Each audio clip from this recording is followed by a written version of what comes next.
UNESCO 2013 nos ofreció una experiencia inédita en el mundo académico y de investigación cuando logró sentar en un mismo escenario a Miquel de Moragas y Jesús Martín Barbero para dialogar sobre sus historias personales y la construcción de su pensamiento.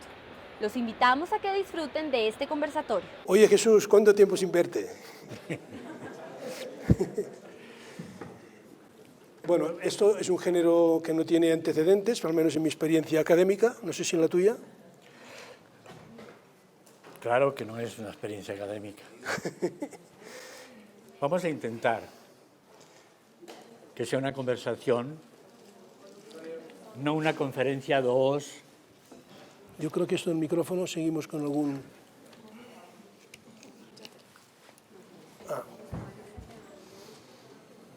Sí, con este. Espera, porque te quedas tú sin... Ahora sí.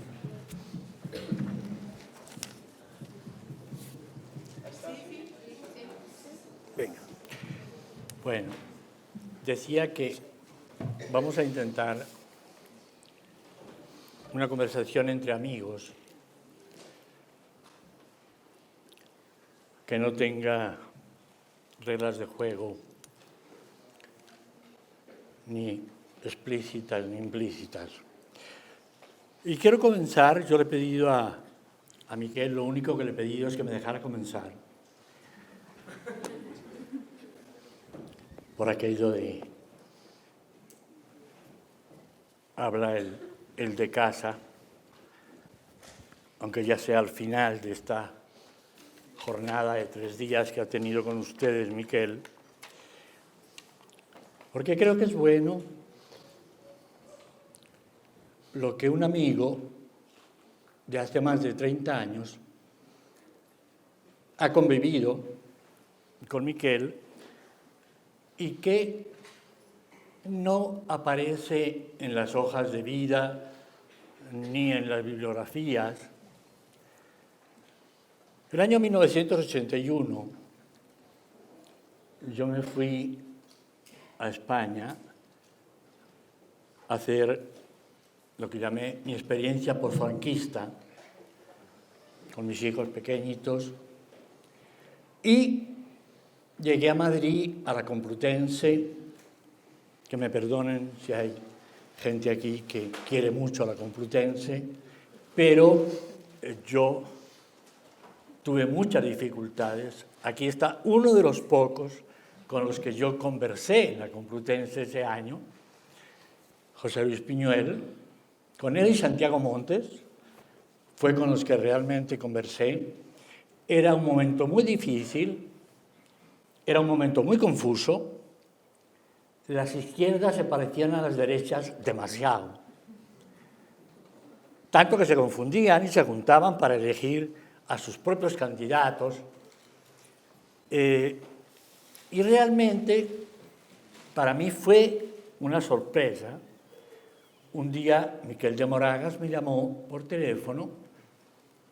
Yo acababa de dejar la presidencia de ALAIC el año anterior, cuando salí para España, y me invita a ir a Barcelona a dar unas charlas en la Autónoma con una condición, que yo hable castellano y la gente de allá va a hablar catalán, las preguntas van a ser en catalán.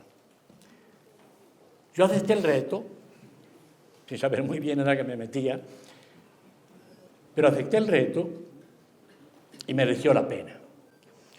Y mereció la pena porque, y esto es lo que yo quería contar rápidamente, yo descubrí, bueno, por un lado, en ese momento, la mejor biblioteca que había de asuntos de comunicación era indudablemente la Autónoma. No solo libros, sino suscripciones a montones de revistas y la sorpresa de sorpresas. Me encontré con un montón de revistas latinoamericanas, de las cuales no había ninguna en la Complutense. Revistas latinoamericanas de ciencias sociales, de semiótica, de comunicación. Brasileñas, por ejemplo. Una buena bibliografía brasileña. Ese fue el primero. el segundo aspecto que para mí fue clave fue descubrir que estudiar comunicación en aquel momento en Cataluña no era para nada teoricismo ni peleas de autores. Era una lucha por el territorio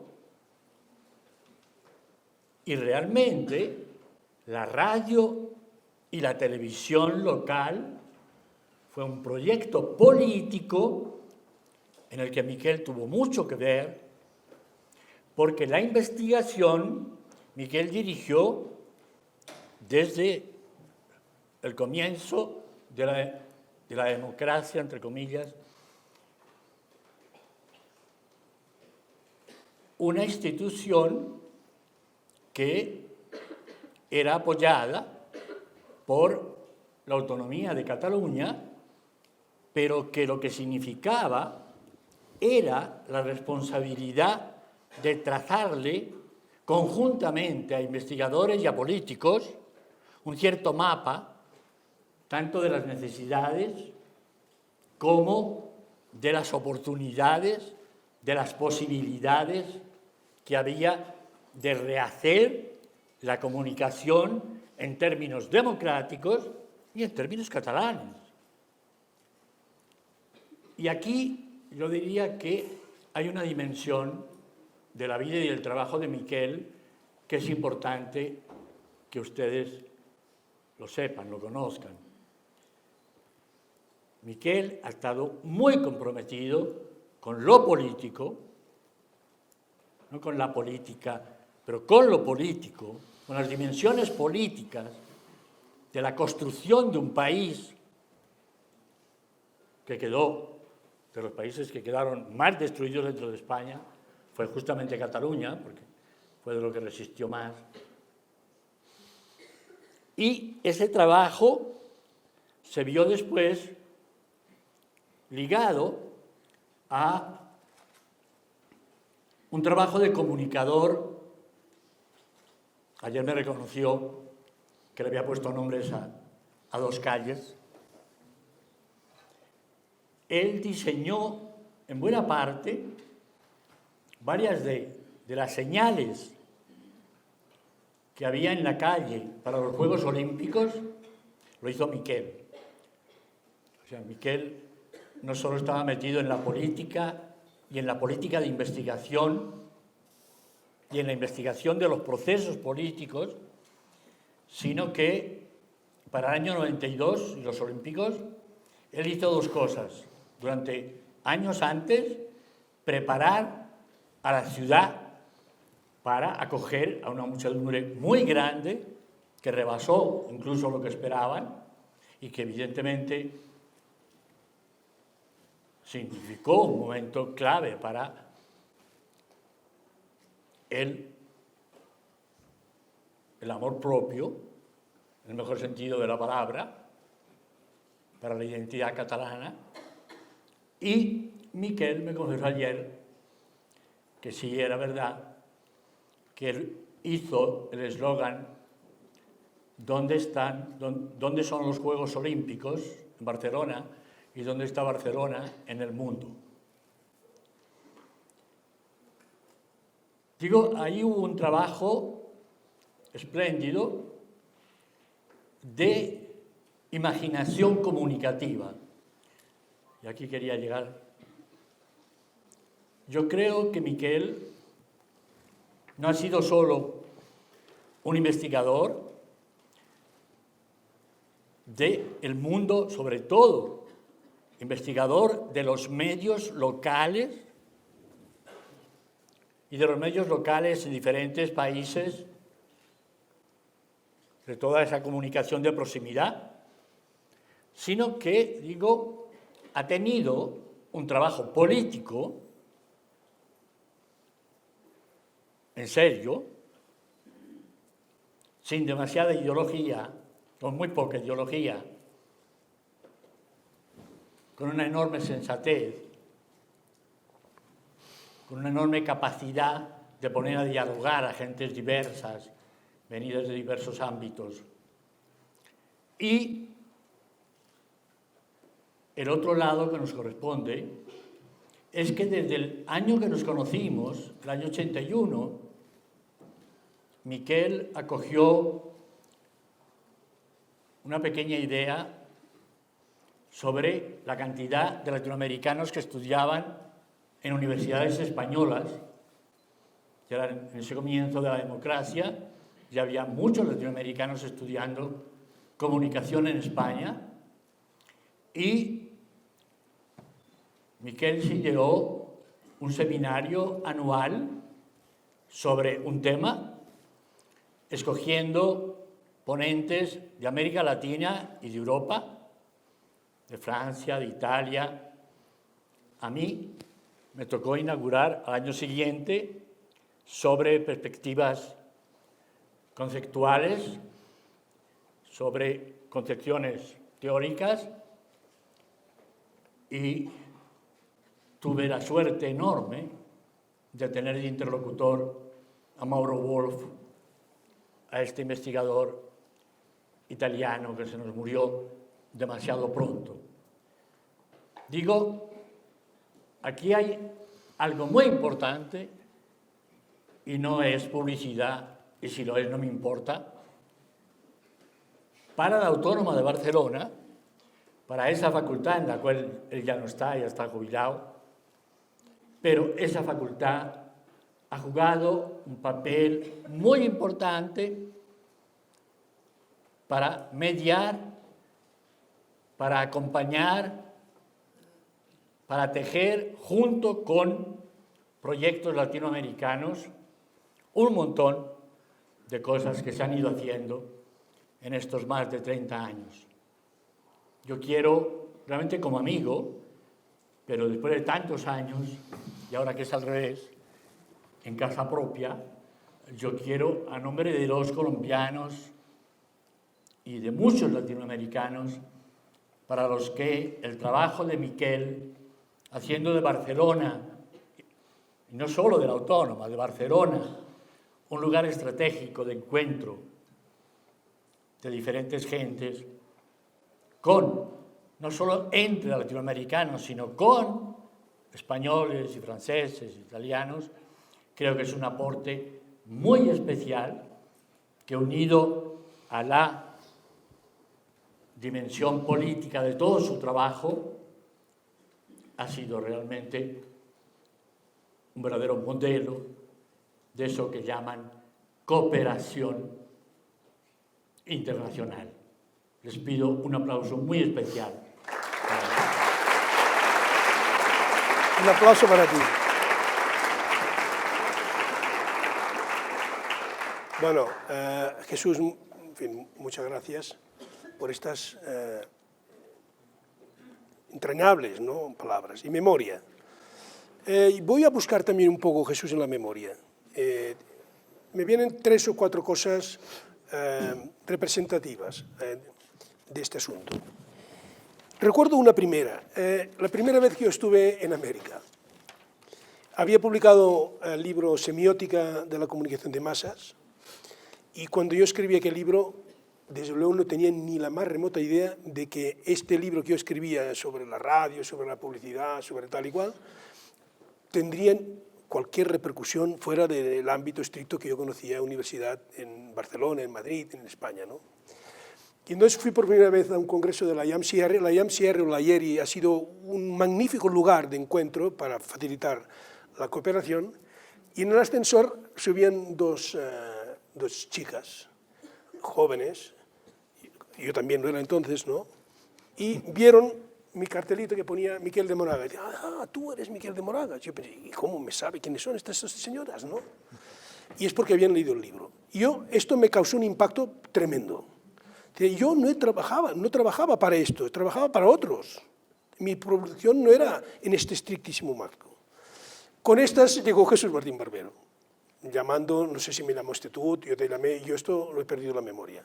Y tuvimos el primer encuentro en la Universidad de Barcelona, cuando él estaba escribiendo o preparando el libro Medios a las mediaciones, que por cierto, el día que estuve en su casa, tuve la oportunidad de ver un tesoro de la bibliografía en comunicación de nuestro mundo, que es 4 libretas del libro manuscrito, y ponía, recuerdo ver una, 25 de julio, había escrito esto, tachaduras y tal, cuarta libreta, y en la primera página 4 títulos posibles del libro de los medios de las mediaciones.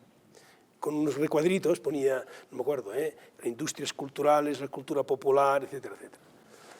Y entonces, cuando vino a Barcelona, estaba escribiendo este libro. Y yo pensé, ¿qué cosa más rara me cuenta este señor de la literatura de Cordel? Y de las culturas populares y de los mercados. Esta mañana lo mencionaba. Nos abrió el campo de las mediaciones, después de los medios de las mediaciones. Y luego tengo otro recuerdo muy entrañable, que lo cuento porque esto es una conversación de explicar algunas anécdotas, esto no está ni en libro ni en ninguna parte, ¿no? Nos encontramos en Cali para discutir el título del libro de los medios de las mediaciones, cuando ya estaba casi al final de la producción del libro, y Jesús nos explicará cómo fue que encontró este título maravilloso, porque yo creo que es imposible encontrar un título mejor que el que encontraste para medios de las mediaciones. Pero fíjense que él dice que nosotros hemos hecho una tarea bueno, yo no diría de apoyo, diría de reconocimiento, pero es que debe ser muy ciego aquel intelectual europeo que no se interesa por la producción teórica latinoamericana. Es que yo no lo comprendo, o sea, si no lo hace, peor para él, a no ser que lo que pretenda es hacer puntos en el currículum académico y no interpretar la realidad, ¿no? Estos son un poco mis lejanos recuerdos, pero luego diría que Jesús ha sido un puente. Me he dicho que había hecho de puente aquí, al que ha hecho de verdaderamente puente, pues eres tú, porque persona que haya hecho más puentes en los estudios de comunicación a nivel latino, yo no puedo citar a ninguno más, porque ha sido una actividad constante desde los años 80, en parte puentes con España, en parte puentes con Latinoamérica. Y ayer, cenando con él, le decía, oye, si hacemos este coloquio, te voy a hacer una primera pregunta, que ahora te la hago en público, ¿no?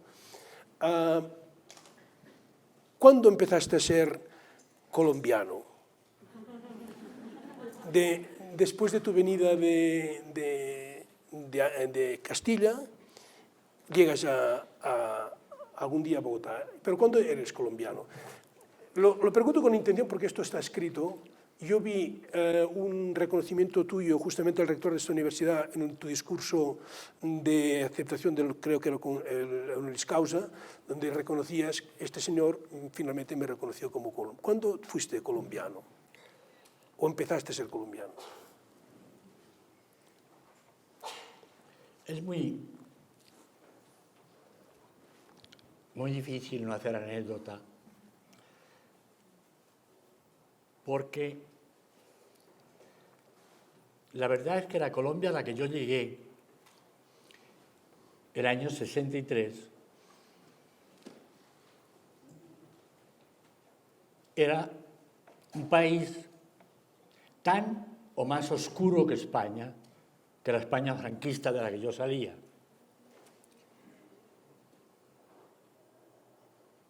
Era un país muy difícil, con una enorme vitalidad en montones de aspectos, pero tanto el ámbito político como el ámbito religioso dominaban el escenario colombiano, dominaban la escena, dominaban una cotidianidad muy cargada, claro está, estoy hablando del año 63, por la violencia con mayúscula pura y dura. Yo llegué cuando todavía por el Cauca bajaban y subían liberales de un lado y conservadores del otro, cadáveres. Digo, llegué en un momento muy difícil, muy oscuro, y tardé mi tiempo, yo diría que mínimo la mitad del tiempo que estuve, los primeros 5 años, en descifrar realmente qué significaba esa palabra. Porque cuando uno viaja, y yo me pateé Colombia en bus de aquellos años, fui en bus a Cartagena y en bus fui de Cartagena a Medellín, y en tren vine de Medellín 12 horas porque se había caído un trozo de la vía después de que yo salí de Medellín para llegar a Bogotá. Digo, cuando uno se mueve después y ve un país tan diverso, tan profundamente diverso, o sea, eso de culturas vivas, realmente tuve que ir aprendiendo, de un lado, esa riqueza, esa diversidad de hablas, de músicas, de colores, de sonoridades, y a la vez pensar que eso era un Estado-nación en el que, como se diría muy pronto en esos años, la primera presidencia del Estado en más de la mitad del país la pusieron las FARC. La primera institución del Estado fue la iglesia, fue la escuela primaria, pero acuérdense que lo que se llamó territorios nacionales hasta la Constitución del 91 era casi media Colombia. Digo esto porque yo tardé en sentirme colombiano. Tardé en sentirme colombiano y me vine a sentir cuando me tocó exilarme. O sea, fue en Guadalajara, los años que estuve, entre el 2000 y el 2003, que yo me fui dando cuenta de que realmente los colores, los sabores, los olores, ya constituían de alguna manera una cierta forma de ver y de sentir el mundo. Pero, como dije en un pequeño texto con el que yo respondí, agradeciendo al Ministerio de Relaciones Exteriores el año 2004, cuando me dieron la nacionalidad colombiana, dicho sea entre nosotros, a la tercera fue la vencida. Lo había intentado 2 veces antes y me perdían los papeles en el ministerio. Pero bueno, la tercera fue la vencida. Yo terminé dando las gracias a Colombia por haberme hecho latinoamericano. Esta fue mi fórmula. Realmente he tenido la suerte de poder viajar mucho por América Latina y vivir de cerca este mundo espléndido, tan diverso que hay entre Ecuador y México. Y si damos el brinco al otro lado, ¿qué hay entre México y Argentina? Bueno, montones de nietos de exilados. Ahora hay toda una generación de exilados, de nietos de argentinos que son mexicanos. Pero lo que quiero decir es que yo nunca vi la nacionalidad como algo que se oponía a otra nacionalidad. Nunca lo sentí como algo que cogía y dejaba, porque eso no es así. Uno no se quita y se pone aquello de lo que está hecho. Lo que sí es que realmente lo que más le agradezco a la vida es que Colombia me hiciera latinoamericano. Es decir, me pusiera aquí y me metiera en este mundo que digo, está empezando también, en algún sentido, está empezando también a tener un reconocimiento no solo de su folclore, no solo de su pasado, sino de su investigación social y de su investigación en comunicación. Creo que realmente no tenemos por qué mirar con ningún complejo lo que se está haciendo en nuestras universidades, porque la manera como el capitalismo está cooptando los estudios de comunicación no es algo que pase solo en América Latina, está pasando en todo el mundo. Y vemos, por ejemplo, en Estados Unidos, cómo hay voces que empiezan a plantear muy en serio la necesidad de rehacer lo que han sido los estudios norteamericanos de comunicación, ellos que pusieron de alguna manera el nombre de ciencias de la comunicación.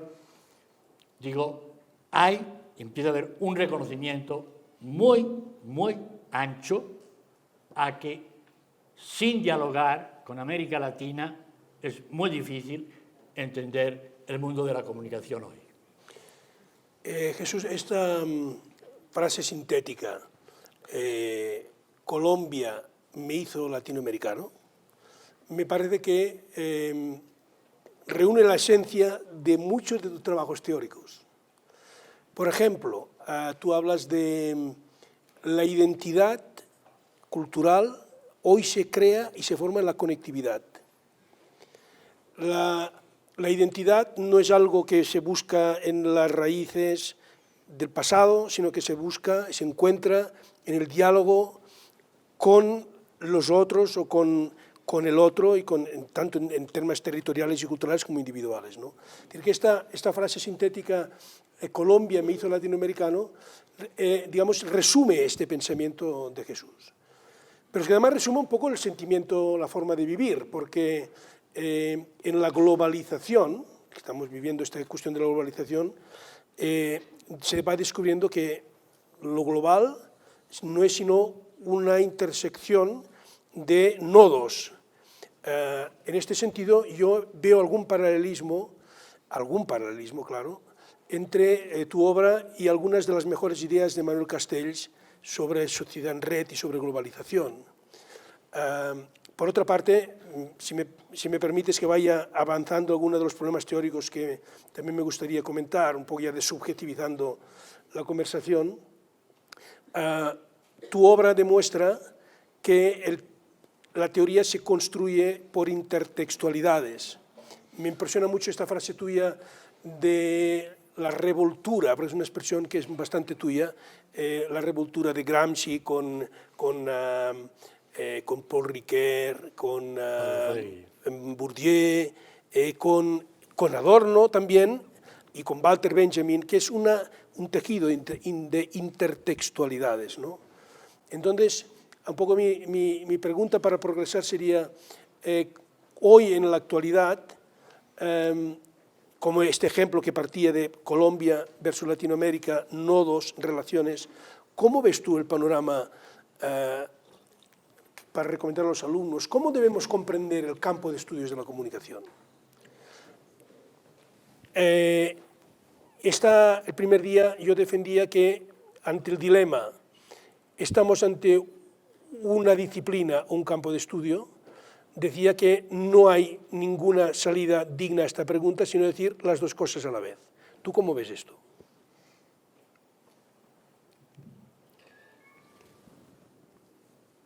Yo creo que es muy distinto cuando se llega al estudio de comunicación a partir de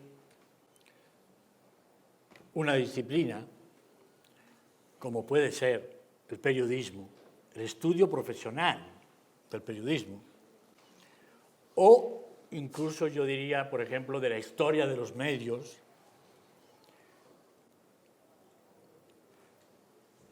o incluso de hoy, más cercano, de las transformaciones tecnológicas hoy. Pero cuando se viene de la filosofía, cuando uno se ha pasado una cierta cantidad de años de su vida estudiando filosofía y estudiando semiótica y antropología, uno llega a comunicación y lo que vive es lo que me pasó, tal cual. Lo que vive una persona así, y encontró varias, es la comunicación, es algo que hace la gente. Mi punto de entrada fue, los que se comunican son los padres con los hijos, unos hermanos con otros, o no se comunican. A veces es más significativa la no comunicación que la comunicación. Oye, que estos no se hablan con esa parte de la familia, ¿sí?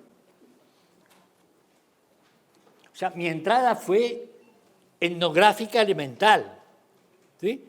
Comunicarse es tener en común, es poner en común, es contar, es narrar. Eso lo hacen los seres humanos. O sea, eso es la clave del lenguaje, de la complejidad del lenguaje humano. Entonces, yo recibí con mucha extrañeza la manera como en América Latina, empecé a leer textos, yo había leído ya, preparando mi tesis de doctorado, 2 años en París, yo ya había leído unos cuantos libros, es decir, 2 de Liceo Verón y otro que se había hecho, el de Pasquali, que fue justo del año 70, el primero, comprender la comunicación. Entonces yo veía una hegemonía, aunque se pateaba contra ella, pero había una hegemonía que yo no entendía que en Bolivia o en México realmente ese pensamiento norteamericano fuera tan importante, tuviera tanto sentido. O sea, para mí fue una extrañeza encontrarme que desde el comienzo, o sea, desde fines de los 60, comienzos de los 70, el interlocutor era el pensamiento hegemónico norteamericano. Porque, además, cuando yo regreso de hacer mi doctorado, si había un personaje latinoamericano famoso en el mundo, se llamaba Paulo Freire. Estaba traducido a todos los idiomas. Tenía una sede en Estocolmo, otra sede en París, otra sede en Argelia. O sea, si había alguien que estaba pensando la comunicación y nombrándola en términos de historia latinoamericana, el pueblo mudo, el pueblo sin palabra. Y cuando le han robado la palabra, pueden hacer con él lo que quieran. Entonces, mi entrada fue básicamente etnográfica y por eso mi primera investigación fueron plazas de mercado comparadas con los Carullas,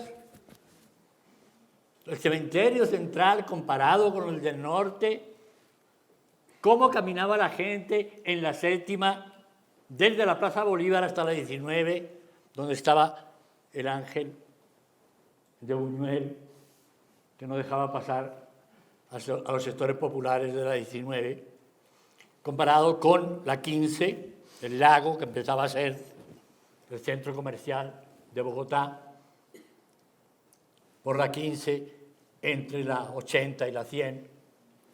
¿Cómo caminaba la gente? ¿Cuál era la prosemia de los cuerpos? Realmente, esto fue lo curioso. Yo puse a leer a mis alumnos y alumnas en mi primera facultad, la Tadeo Lozano, puse a leer a Greimas, a Umberto Eco, a Roland Barthes, pero era una revancha realmente contra los únicos interlocutores que tenía el pensamiento latinoamericano, que eran norteamericanos. Y con todo lo que yo quiero a Pascuali y a Luis Ramiro Beltrán, pero a mí me daba una cierta rabia que realmente sus interlocutores, entre comillas, para cuestionarlos, ¿sí?, pero eran los norteamericanos, había un desconocimiento, en Pascuali menos, porque Pascuali había estado estudiando en Europa un tiempo, pero yo sentía que había una dependencia que encajonaba las cosas. ¿A dónde las llevó? ¿Cuál fue? Y por esto es conversación libre. Esto yo no lo he dicho en público, pero lo he escrito varias veces. Nos llevó al callejón sin salida del funcionalismo marxista. Acabamos en un funcionalismo marxista. Hoy lo veo clarísimo, no había otra. Si nuestro interlocutor de verdad eran los gringos, que eran los que sabían de comunicación, que era donde aspiraba a ir la gente a estudiar, porque ellos son los que saben de medios. Entonces, evidentemente, lo que tuvimos fue un funcionalismo de izquierda, un funcionalismo marxista, muy pronto, muy pronto. Y los que quedamos ahí seguimos estando en la duda de que eso no era ni lo uno ni lo otro, ni el análisis cuantitativo de cuántas veces se repetía una palabra en tales editoriales de tal periódico, porque ¿cuántos latinoamericanos leían periódicos? Y a mí siempre me importaron mucho, mucho la mayoría. A mí me ha importado mucho la mayoría. En eso soy muy gramsciano. A Gramsci le obsesionaba lo que sentía la gente del común. Lo que sentía, lo que no sentía, lo que entendía, lo que no entendía, era tan importante como lo que entendía. Y en ese sentido, digo, yo, en mi primer libro, Comunicación masiva, discurso y poder, le di el debate a ese marxismo funcionalista y me la cobraron, y me la siguen cobrando. Los que construyeron el marxismo funcionalista me la cobraron, indudablemente. Sí, Jesús, los que estuvieron conmigo esta mañana les sonarán algunas ideas comunes, porque yo esta mañana, Jesús, he estado explicando un poco las aportaciones básicas del pensamiento o del punto de vista latinoamericano, me gusta incluso decir más, en comunicación, y hacía referencia a la necesidad de deconstruir el pensamiento nacido de la Mass Communication Research y el esfuerzo que hicieron algunos padres fundadores, entre los cuales te cuentas tú, ¿no? Y yo pienso que estos nombres que tú has mencionado, creo que también Luis Ramiro Beltrán en un momento determinado hace un planteamiento en un artículo que yo publiqué en un libro de sociología sobre crear un pensamiento comunicativo propio que responda a las problemáticas de desarrollo. Por la época estaba en Bogotá, en Colombia, Everett Rogers, explicando cómo se tenía que educar a los campesinos. Y luego se plantea aquí un problema que en Europa cuesta mucho entender, y en Estados Unidos seguramente un poco más. Y es que la realidad comunicativa de los países occidentales más ricos, para decirlo rápidamente, tienen un tejido comunicativo muy cercano al sistema mediático. Y queda fuera de este sistema otros elementos. Por esto yo les decía esta mañana, se acordarán, que cuando yo llegué a América y escuchaba a Jesús, me sonaba raro que me hablasen de cementerios, o que me hablasen del mercado, o que me hablasen de cómo se camina por la calle. Pasado el tiempo, te diré que cada vez más sin duda influido por este pensamiento latinoamericano, me voy moviendo hacia temas de interés simbólico que no excluyen, sino que incluyen a los medios, pero que son más amplios. No sé si es una casualidad de la vida, pero en el momento en que me jubilo como catedrático de universidad, se me ocurre iniciar como tarea investigadora el ámbito de la simbología en la ciudad, y estudiar los monumentos, estudiar la movilidad de la gente, los turistas, la calle. Esto yo creo que es por influencia latinoamericana. Pero sí que, volviendo al tema histórico, he dicho esta mañana también que la influencia norteamericana está programada, es decir, Wilbur Scrum no es un profesor autónomo que circula por América, no, es un representante orgánico del difusionismo que recala en el primer CIESPAL. Y yo he explicado muchas veces que en España tenemos conocimiento del funcionalismo de la Mass Communication Research a través de las publicaciones de CIESPAL. Y nosotros también hemos de hacer un proceso de construcción de este pensamiento. Pero, claro, Perdóname una sí. anotación a lo que acabas de decir, para que no se me olvide, porque es clave. El ejemplo que yo ponía en el primer libro que yo escribí y que lo publicó CIESPAL, Sí. había traducido, cuando yo fui la primera vez a CIESPAL, me invitaron a hacer un curso de análisis de prensa. Yo me fui en el año 75 a Cali, creo que fue en el 77. Yo voy a CIESPAL y me encuentro que hay 15 libros traducidos, 14 norteamericanos y un solo francés, Dumas Sédier, que había hecho Cultura del Ocio. Sí. ¿Sí? Primer libro sobre Cultura del Ocio, un francés, 15 norteamericanos. Yo me quedé frío. ¿Esto qué es? Una vez más, quien estaba fuera del texto era yo. O sea, el que venía de la filosofía, de la antropología y otros embrujos, era yo. Claro que sí, era realmente como un burro en una cacharrería. Pero Jesús, cuando empieza el debate sobre políticas nacionales de comunicación, la conferencia de Costa Rica, etcétera, en la que participan algunos intelectuales académicos, esto tiene un fenómeno de recíproco, ¿verdad? Es decir, la participación en las conferencias sobre políticas nacionales de comunicación repercute en la necesidad de pensamiento, un nuevo pensamiento latinoamericano. Esto es muy importante para aclarar bien lo que estaba tratando de decir. O sea, yo no estaba de ninguna manera, sería absurdo, poniendo a Luis Ramiro o a Pascali como los que difundían. Era todo lo contrario. Pero el problema era que la palabrita milagrosa a la que se apuntaban todos era desarrollo. Tú acabas de pronunciarla y esa es la palabra en la que las confusiones crecían, porque desarrollo significaba para los norteamericanos lo que tú acabas de decir, que haya muchos más lectores de periódicos, muchos más oyentes de radio, muchos más asistentes a salas de cine. La gente tiene que aprender a...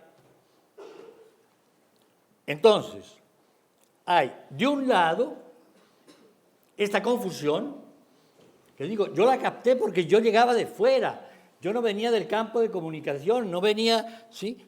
Tampoco venía del campo del desarrollo en el sentido en que se estaba planteando, porque cuando yo me fui de Colombia, realmente mi concepción era muchísimo más radical en términos, digámoslo, de izquierda política y de algo muy vivido y aprendido con el mundo cristiano marxista, de teología de la liberación y de Fassborda y de María Cristina, su esposa. El grupo que había en la Nacional de interlocución espléndida, desde Camilo hasta Fassborda, que era pastor protestante. Me enteré en Europa yendo a un seminario internacional de intelectuales cristianos en Europa cuando me fui el año al final del 78. ¿Por qué planteo? Porque la otra cara es que América Latina, y esto es muy importante, encuentra los políticos, los políticos, o sea, 4 o 5 de los grandes políticos que América Latina ha tenido, que han estado en la ONU, que han estado en comisiones claves de la ONU. Estos encontraron en una serie de estudiosos de la comunicación los interlocutores claves para plantear unas políticas nacionales de comunicación desde fines de los 60, y ahí sí estaban muy por delante del resto del mundo, unas políticas nacionales de comunicación buscando básicamente una cosa, y esto hay que rendirles un homenaje, y esa cosa era que las agencias internacionales no nos desinformaran tanto. Hoy estamos peor todavía. O sea, ni las agencias ni los periódicos que tenemos hacen mínimamente información de América Latina. Lo que sabemos de Nicaragua, lo sabemos por el conflicto y para de contar. Nicaragua no existe.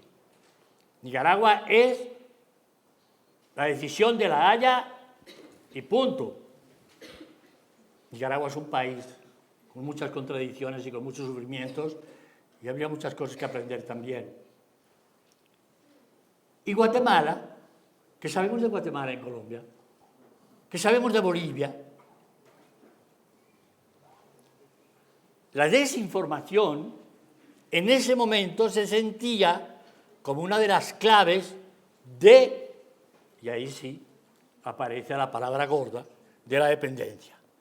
O sea, la primera teoría social latinoamericana, que es la teoría de la dependencia, es la que comienza junto con una revisión de la palabra desarrollo para sacarla de su visión puramente economicista, cuantitativa, y empezar a pensar en términos de desarrollo de las comunidades, no de desarrollo de los medios o de desarrollo del crecimiento económico, que era lo que nos predicaban los gringos. Primero hay que producir, después hay que distribuir, pero primero hay que producir.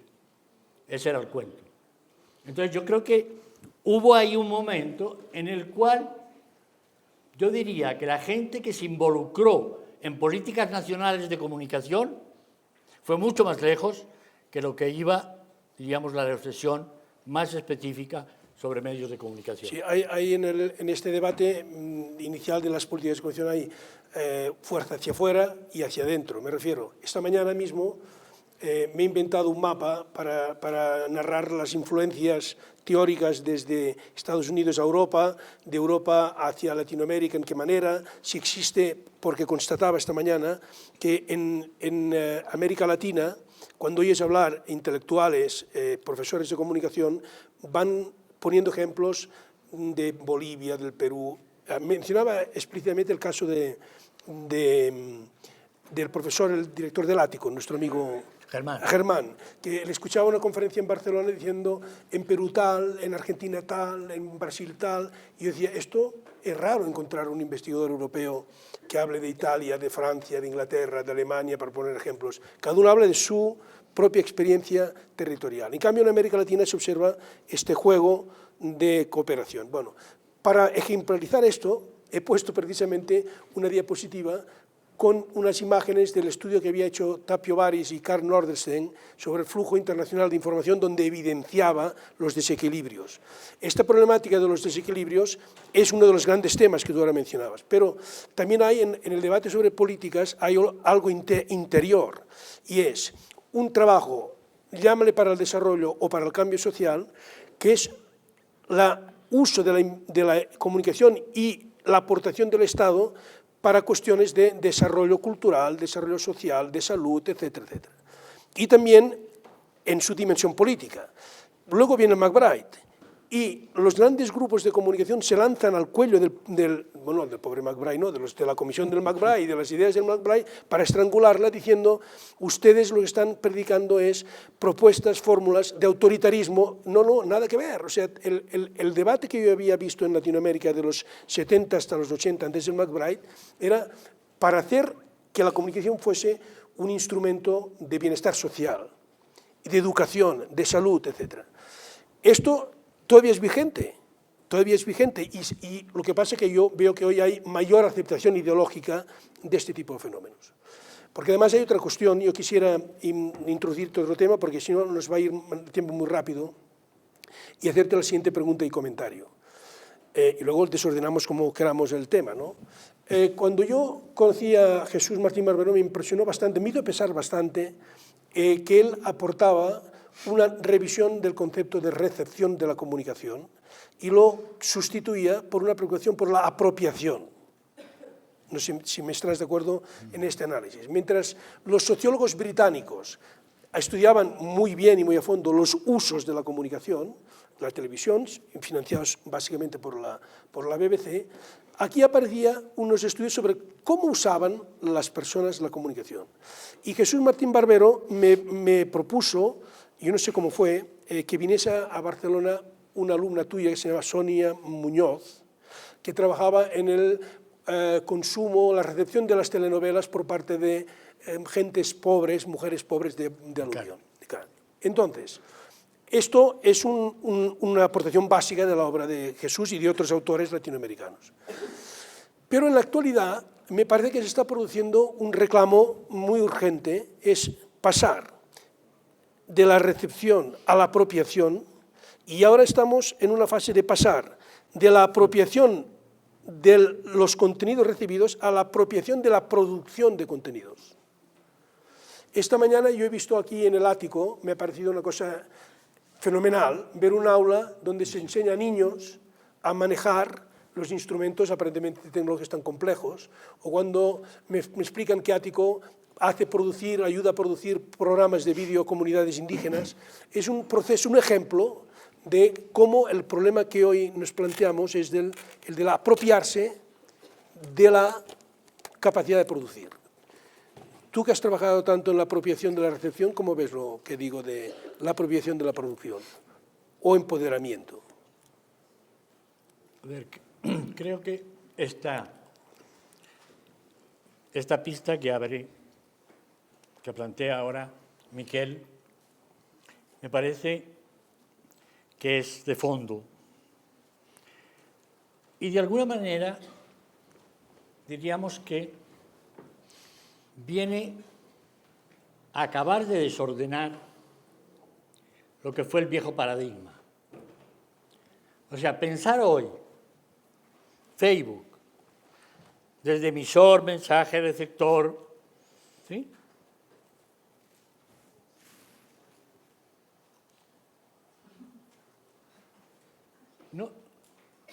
No hay por dónde. Es evidente que hoy la gente, mucha gente, produce más que lo que consume en términos de comunicación. Hay montones de gente joven, no digo los adolescentes, pero unas ciertas edades, en Francia ya han hecho alguna cuantificación, la cantidad de contenidos que produce para diferentes usos y no comerciales, para usos de su creatividad, para intensificación de su amistad, para trabajos de investigación, para divertirse. Transforma radicalmente lo que queda del viejo paradigma y, desde luego, producción-recepción, tal como lo entendíamos, en aquella visión binaria de los productores son los periodistas y después los que trabajan imagen, los que trabajan impresión, los que trabajan... Oye, los que trabajan todo eso hoy son muchachitos y muchachitas que están produciendo hipertextos para contarse la vida cotidiana y para regalarle a los marketinistas del mundo entero eso con lo que ellos habían soñado, pagando carísimo a los psicoanalistas.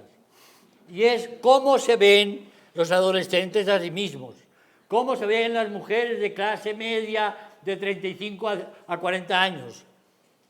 Hoy día las mujeres de 35 a 40 están contándose cómo se ven a sí mismas, cómo ven a la amiga que parece que ya no. Digo, aquí se nos desbarató la fórmula. Entonces, de veras, yo creo que hay que repensar apropiación, toda esa línea de categorías que venían en el fondo de este ingeniero de teléfono que se creyó el inventor de la teoría general de la comunicación, un ingeniero de teléfono llamado Shannon. Y ese libro lo tradujo nuestro amigo Santiago Montes al castellano y me decía, es un genio pero está absolutamente loco, o sea, es economía de teléfonos. Lo que él encuentra es que el problema es el ruido y la redundancia. La cantidad de veces que decimos, ¿me oyes? Oye, que te estoy hablando. Pero claro que te oigo. Pero que sí, hombre, que te estoy escuchando. No es que pareciera que dejabas de hablar, no me oías. O sea, realmente Shannon convirtió, y tenía que ser un gringo, con unas toneladas de ingenuidad enormes para llamar a eso teoría general de la comunicación humana. Teoría general de la comunicación. Pero, digo, en ese momento, con todas las adobes que le pusieron después, Lazarsfeld y Laswell, lo volvieron una teoría de la comunicación mediática, indudablemente. Bueno, yo creo que yo, me van a perdonar, tengo un poco más de manía a Scrum que a Shannon. ¿Por qué digo esto? Porque, de hecho, el pobre Shannon y el pobre Laswell ha sido interpretado, reinterpretado. Y entonces, en esta búsqueda de arqueología que uno hace cuando hace un libro de teoría, intenté saber cuándo empieza el paradigma Laswell. Y a medida que iba buscando, llegué a la conclusión, es que el pobre Laswell, bueno, pobre, ¿no? Laswell nunca formuló el paradigma. El paradigma lo formularon los profesores que explicaban en clase los paradigmas, pero he buscado y he encontrado, sí, he encontrado. El Laswell, que en la introducción de su libro pone, podríamos hacer 4 preguntas, ¿quién dice qué, a quién y con qué efectos? Esto dice como fuese un subtítulo inicial.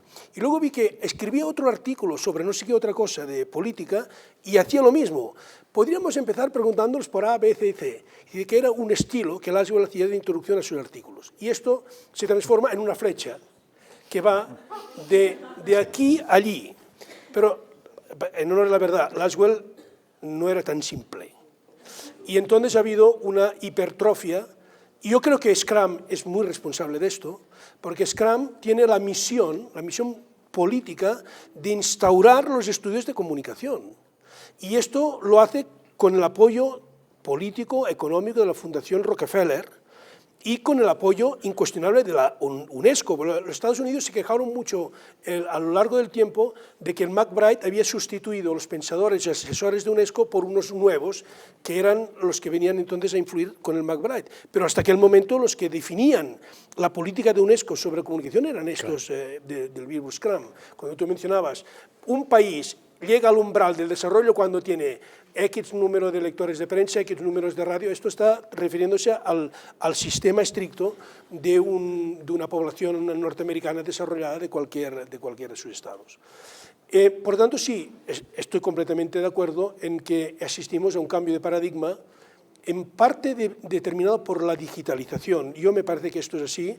Yo he presentado anteayer aquí un cuadro donde decía cómo resituar el paradigma comunicativo, dejando un espacio para la difusión que sigue, convivimos con la difusión, pero ya que todo el proceso es al revés, en lugar de ir del emisor hacia el receptor, es al revés, va del receptor que busca en un depósito digital la información que va a recuperar. Hablando de cambio de paradigma, me vas a permitir que lea 6, porque lo he dicho esta mañana en público y ahora me gusta decírtelo en persona, tus aportaciones a 6 cambios de paradigma de los estudios de comunicación. A ver, tú cómo me rebotas esto como un saque de tenista. Entre lo que yo interpreto de tus aportaciones a cambios de paradigma, diría, 1, enseñarnos a pasar de receptores dominados a receptores resistentes. Esto es una aportación histórica de Jesús, ¿no? De receptores. Las expresiones son suyas, los conceptos son suyos, me parece. Después, a descentrar la atención en los medios, que esto ha sido una lección que nos ha dado. Y la forma de escribir des-centrar es también de él, que son formas de escribir que me parecen interesantes, descomponer las palabras. La tercera es sustituir el concepto de recepción por el concepto de apropiación. Ya me referí a esto hace un momento. Otro muy importante, pensar como compatibles las tecnologías y la cultura popular. Pongan ustedes entre paréntesis homenaje de Jesús Martín Barbero a Walter Benjamin, porque yo creo que cuando Jesús lee las barbaridades que dice Adorno sobre el cine, que dicen que el cine nos va a encadenar, nos va a esclavizar, vamos a ser todos unos dominados totales, y luego lees lo que dice Walter Benjamin sobre el cine, que nos sacó de nuestras prisiones, nos abrió las ventanas, etc. Esta influencia de Walter Benjamin le hace decir a Jesús desde el primer momento, atención, la tecnología es compatible con la cultura popular. Y el programa Ático me lo ha demostrado esta tarde. Quinta, cambio de paradigma. Me gusta mucho esta idea. La identidad se recrea en la conectividad. Esto me parece interesantísimo para pensar el mundo contemporáneo. Y aún una sexta, podríamos ver más, pero es la cultura en el centro de la contemporaneidad. La cultura no es algo que está para unos determinados usos sociales, no, sino que la cultura está en el centro del debate político, en el debate cultural, en el debate religioso, etc. Y antes de terminar la sesión, algo tendremos que hablar sobre la idea de cultura de paz y el papel de la comunicación en los procesos de paz, tema de absoluta actualidad en este momento en este país, pero también es un problema, finalmente, cuando analiza los procesos de cultura de paz, un problema cultural que está detrás de esto. ¿Cómo te ves tú retratado en tantos paradigmas, Jesús?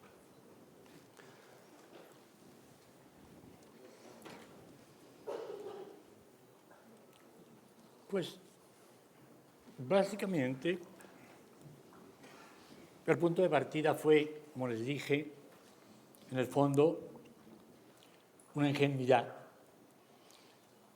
que fue pensar que comunicación, a lo que se refería, era a los seres humanos en sus múltiples formas de juntarse, pelearse, competir, complementarse. Y esto fue el descentramiento de fondo. Digo, yo entré tan radical porque de veras no traía en mis alforjas ningún peso y me parecía que América Latina estaba viviendo una experiencia que realmente no ha vivido ningún otro continente. Y ahora que estoy reescribiendo esta etapa de mi vida, me encuentro que cada vez veo más importante, es terrible, cada vez veo más importante los exilios del sur de los años 70, 80. Realmente, América Latina no es que se diera un proyecto de construir, es que su historia, la bestialidad de una serie de dictaduras militares en Chile, Argentina, Bolivia, Brasil, Uruguay, no digamos Paraguay, que va toda su historia con dictadura, expulsaron, o sea, sacaron de sus países donde había habido, yo diría, por influencia europea y otras influencias, había habido un desarrollo de las ciencias sociales, al fin y al cabo, la teoría de la dependencia nació entre Brasil y Chile, en un diálogo de Brasil y Chile. Osvaldo Zunker en Chile y 3 brasileños, entre ellos uno que fue presidente, que fueron de los creadores de la teoría de la dependencia. Digo, hay una cosa que es muy importante, y es que nos encontramos por el exilio en México, en Perú, en Colombia, sobre todo en Perú, porque Lima lideró realmente, la Universidad de Lima, aparte de, pero tiene una historia noble muy bella para todos los que estamos aquí, ¿sí? Porque Lima lideró una apuesta por un pensamiento latinoamericano. Y de alguna manera, entre Caracas y Lima se forjó un grupo de gente de lo más extraño, porque veníamos de corrientes ideológicas distintas, veníamos de disciplinas diferentes, pero había politólogos, sociólogos, economistas, epistemólogos, y nos juntamos, repito, con motivos extrañísimos y hacíamos los encuentros para lo que nos interesaba. Y yo creo que pocos continentes han tenido una coyuntura así, de ese tamaño, con ese tamaño de exilio, con esa cantidad de intelectuales potentes, que fue lo que marcó que América Latina realmente empezara pues disintiendo y cuestionando, pero a tener en común, yo creo que en parte, diríamos, nos había dejado ya colocado un cierto piso la teoría de la dependencia, y a partir de la teoría de la dependencia se empezó a construir toda una serie de descentramientos, empezando por ese de que los medios son muy importantes, los medios son poderosos, pero no tanto como ellos se creen, y hay otras dimensiones que hay que entender tanto o más que el poder mismo de los medios. Entonces yo diría que a la base estuvo este descentramiento, y este descentramiento, yo lo he contado muchas veces por escrito, este descentramiento tuvo que ver con un hecho personal. Es muy curioso, el año 92, en la primavera, fue lo de Ayeri, fue el encuentro de comunicación y democracia en Barcelona, Ayeri en París, y en octubre, en Lima, fue comunicación y poder. Correcto. Que fue también el primero en el que hubo ya un cierto número también de españoles, sobre todo, y ya de toda América Latina, y ya gentes no solo de estudios de comunicación, sino de estudios sociales. Yo acababa de llegar de ese año en Europa y yo hice una ponencia muy extraña, porque era comunicación y poder, pero para mí el poder en ese momento pasaba por repensar lo que había sido el anarquismo en el mundo y las brujas, que también habían tenido mucho poder y por eso las mataban los machos, porque es que tenían unos saberes que ellos no tenían, y entonces les tenían mucho miedo a las brujas, por eso las mataban, porque les tenían mucho miedo. Cuando dejaron de tener miedo, dejaron de matarlas. Yo hice una ponencia extraña, realmente, que era la primera parte de la segunda parte de mi libro de los medios a las mediaciones, que era esta historia de lo popular, y hubo un estudiante que se puso de pie en el auditorio más grande de Lima, el que hicieron cuando existía la Unión Andina, y me preguntó: oiga, ¿usted cuál es su obsesión con lo popular? Aquí todo el mundo ha hablado de nuevas tecnologías, de satélites, de antenas parabólicas, de rediseños de no sé cuántas. Y usted nos viene a hablar de los anarquistas y de las brujas. ¿Cuál es su obsesión con lo popular? Y yo respondí de la manera, otra vez, como un burro en una cacharrería.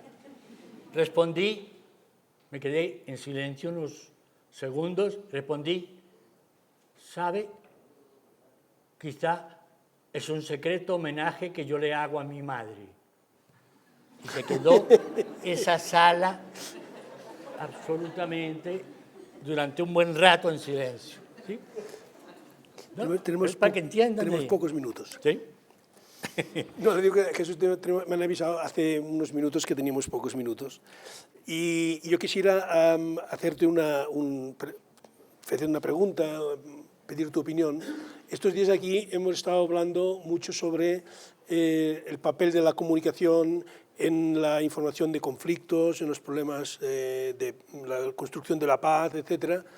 Y alguien me pidió que tratásemos también ese tema en esta conversación, sobre cuál es el papel que correspondería al ámbito académico, al ámbito de estudios, a propósito de la situación y la aceleración, si es posible, de los procesos de paz. Esto tú lo has hablado y lo has dicho muchas veces, seguramente hoy es una hora un poco más intensa para volver a hablar de esto. Sin duda, creo que es un momento de oportunidades para los investigadores de comunicación y para muchos periodistas que conciben su trabajo periodístico como un trabajo de investigadores también. El momento que está viviendo la negociación de paz en La Habana, algunos nos llamarán ilusos. Yo vuelvo y cito a Benjamin: sin esperanza los humanos no sabemos vivir, pero la esperanza se nos da a través de los desesperados. Yo creo que este país tiene demasiados desesperados y a muchos desesperados más esperanza. Yo sí creo. Por supuesto, como cualquier negociación humana, puede quebrar en cualquier momento. Lo que quiero decir es, comunicadores, periodistas, investigadores, atención, vivimos un momento en el cual hay dos tareas, para mí, claves. Una es que los comunicadores hagan un esfuerzo serio por dejar de usar los medios para meter miedo a la gente. Colombia no solo tiene muchos desesperados, tiene demasiado miedo. Vimos el susto que le pegó al gobierno el levantamiento de los campesinos. Duró 8 días. Es un país muy sumiso. Para mí, de los países grandes, el país grande de América Latina más sumiso, con más miedo, es Colombia. Y el miedo tiene mucho que ver con el masaje, especialmente de la televisión, la manera como la televisión se ha representado el conflicto. Yo tengo los estudios que hizo Jorge Iván desde su tesis de maestría aquí en la Javeriana,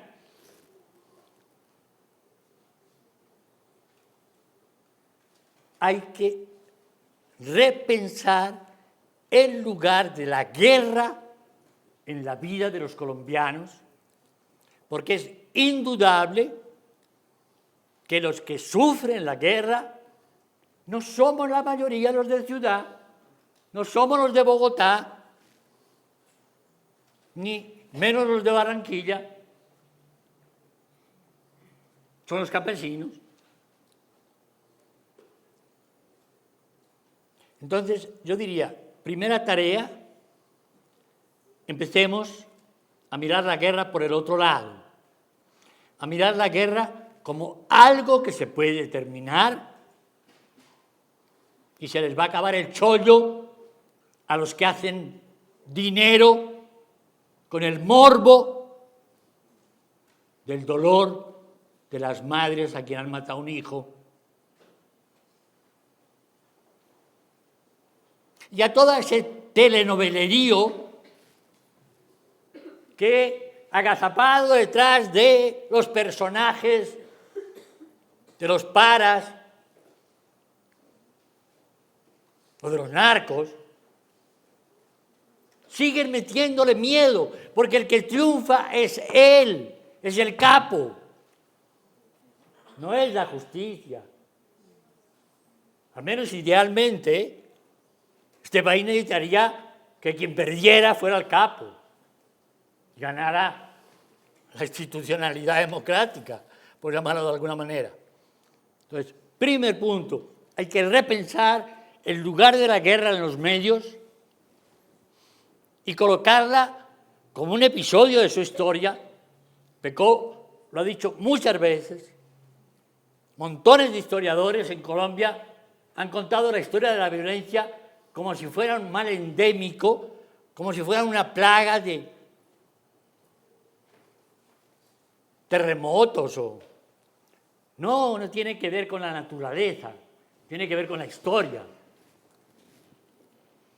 Entonces, esa es la primera tarea, recolocar la guerra, pensarla como algo que ha durado mucho, pero que se puede acabar. Segunda cara, no nos metamos mentiras. Va a haber que aprender a perdonar. Y si no, no se acabará la guerra. Una pedagogía social de una reconciliación que no se la merecen. Pues claro, si se la merecieran no estarían donde están. No son méritos de la guerrilla. No es por méritos de la guerrilla, pero es para acabar con la guerrilla. Hemos visto que Uribe y la guerrilla son lo mismo. Fue haciendo propaganda contra Pastrana para hacerle la guerra a la guerrilla, que ganó 8 años, 2 periodos Uribe. Y han visto el último presupuesto que nos pasó el señor ministro de Hacienda. Educación tiene hoy una quinta parte de lo que gastamos en la guerra. Oigan bien, hoy, una quinta parte de lo que se gasta en la guerra tenemos para educación del país. Esto tiene sentido. La única manera de acabarla es si las negociaciones de La Habana son asumidas por los colombianos en términos de reconciliación y en términos de perdón. No hay sociedad humana sin capacidad de perdonar. Me acuerdo cuando algunos amigos catalanes me contaban todo lo que había significado el franquismo de indignidad para el pueblo catalán. Pero había que hacer un esfuerzo enorme de reconciliación para poder crear un país democrático. No hay vuelta de hoja. Yo creo que por ahí irían las cosas. Bueno, yo creo que interpreto el sentimiento de todos los asistentes diciendo: Jesús, muchas gracias por tu lucidez. Muchísimas gracias. Damos agradecimiento a Miquel de Moragas y Jesús Martín Barbero por participar en la Cátedra UNESCO 2013. Los esperamos en una próxima ocasión.